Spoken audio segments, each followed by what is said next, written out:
Hello, हाय मंडळी, नमस्कार. मी आहे अर्चना ब्लॉगमध्ये तुमचं सगळ्यांचं स्वागत करते मंडळी.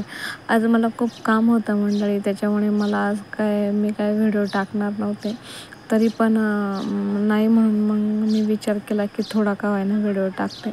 आज सकाळी बाहेर जायचं होतं, त्याच्यामुळे पटकन अंड्याची चटणी केली. भाजीपाला थोडासा आहे, पण मग डब्याला गेल्यानंतर राहिले होते. मग अंड्याची चटणी करायचं ठरवलं आणि मग नंतर दुकानावर गेले आणि दुकानावर गेल्यानंतर इकडं कपाशीचा वावर आहे. दुपारच्या वेळेस खूप पाऊस झाला.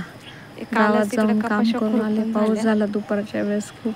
तुम्ही बघू शकता. मग मी घरी गेले होते तर मुलं माझी वाट बघतच होते. मी रस्त्याने चालले होते मग ते पाऊस पडल्यामुळे आणि इथे आमच्या शेजारच्या वावरांमध्ये कपाशी आत्ताच काल परवा खुरपून झाली होती आणि कपाशी खुरपून झाले होते. त्याच्यामुळे पावसाचा एक चांगला म्हणजे शिपडा म्हणू शकतो आपण, कारण खूप लय पाऊस नाही पडला. थोडंसं चोरलं केलं, जागी थोडंसं असं पाणी साठलेलं आहे. आणि शेजारच्या कपाशीला आत्ताच काल परवा पाणी लावलेलं होतं. आमच्याकडे दिवसाची लाईट आहे. इकडं शेजारी या साईडला आमचा ऊस आहे. आमचा ऊस आम्ही जनावरांसाठी देत असतो, त्याची पण तोड चालू आहे.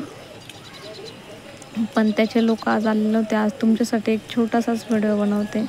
नंतर संध्याकाळ झाली आणि घरी येत होते, पण संध्याकाळ झाली, काही करावे समजेना. मग बसले ते विचार करता आणि विचार करता आमच्या घरात तुम्हाला दाखवते.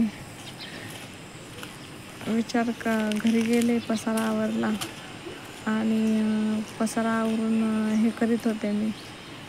तर विचार करता घरातली वाघाची मावशी आमच्या घरात शिरली आणि ती बघा कशी माझ्याकडे बघते. आणि संध्याकाळी परत पावसाचं वातावरण झालं. मग काय सांगू तुम्हाला, खूप काम पडलं होतं. एकीकडे पावसाचं वातावरण पण झालं आणि एकीकडे ऊन पण पडल्यासारखं वाटत होतं आणि संध्याकाळी परत जोराचा पाऊस आला. तर मंडळी, आजच्या दिवस एवढंच. भेटूया पुढच्या एका नवीन व्हिडिओसोबत. तोपर्यंत अर्चना गायकवाड ब्लॉगला फॉलो करा, सबस्क्राईब करा, शेअर करा. धन्यवाद. परत भेटूया पुन्हा एकदा नवीन व्हिडिओसोबत.